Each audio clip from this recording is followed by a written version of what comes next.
C'est au cri de « Abat la guerre, vive la révolution » que le peuple s'est soulevé il y a 100 ans en Russie.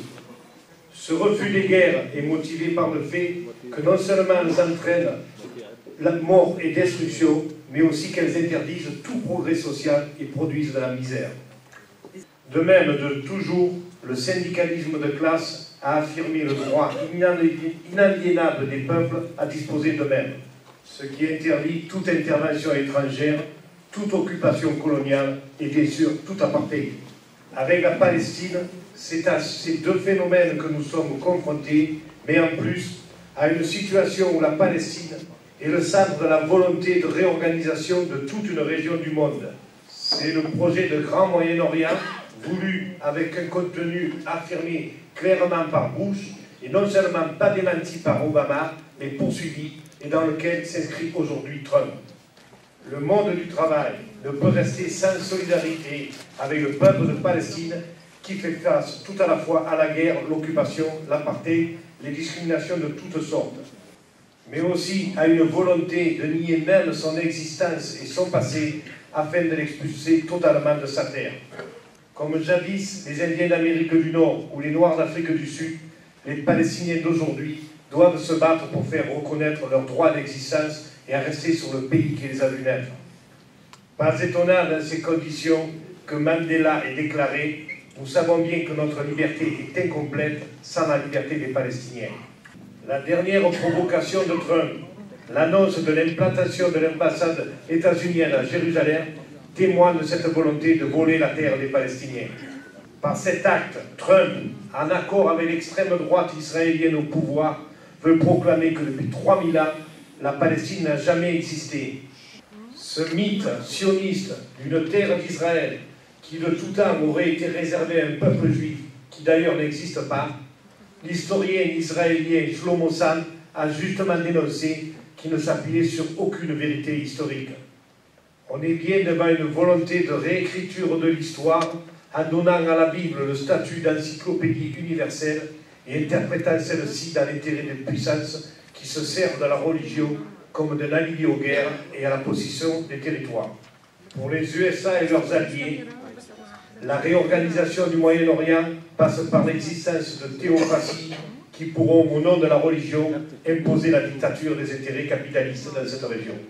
En France, cette volonté de réécriture s'exprime quand le pouvoir essaie de faire la confusion entre antisionisme et antisémitisme.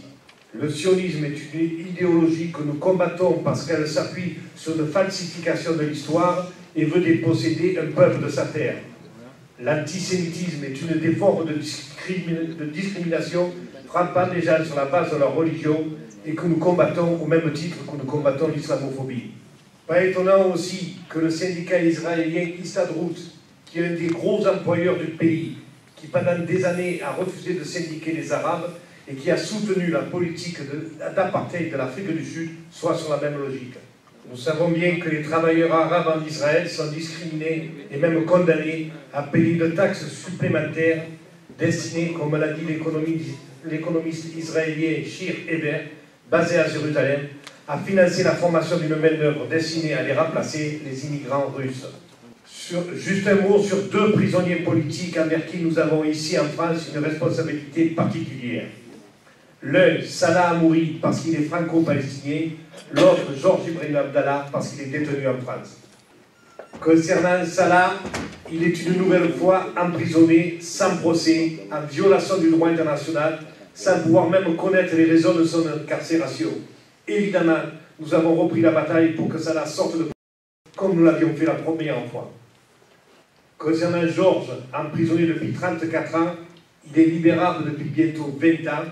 Il aurait dû en tout cas sortir de prison il y a 4 ans, puisque sa peine était terminée, et il est maintenu en prison parce que la France est au pays aux injonctions des USA et d'Israël. Notre travail de syndicaliste est d'informer les travailleurs sur ces faits, d'appeler en permanence à la solidarité et d'être présent dans les actions qui se mènent. Il y a une forme d'action qui nous semble particulièrement efficace et qui s'inspire de ce qui fut fait en son temps contre le régime raciste d'Afrique du Sud, c'est la campagne BDS. Ici, en France, de plus en plus de syndicats s'engagent dans cette campagne et de plus en plus de citoyens contrôlent l'origine des produits proposés à la vente. et même le cas d'Orange qu'on connaît. Nous nous réjouissons du fait que cette évolution soit internationale.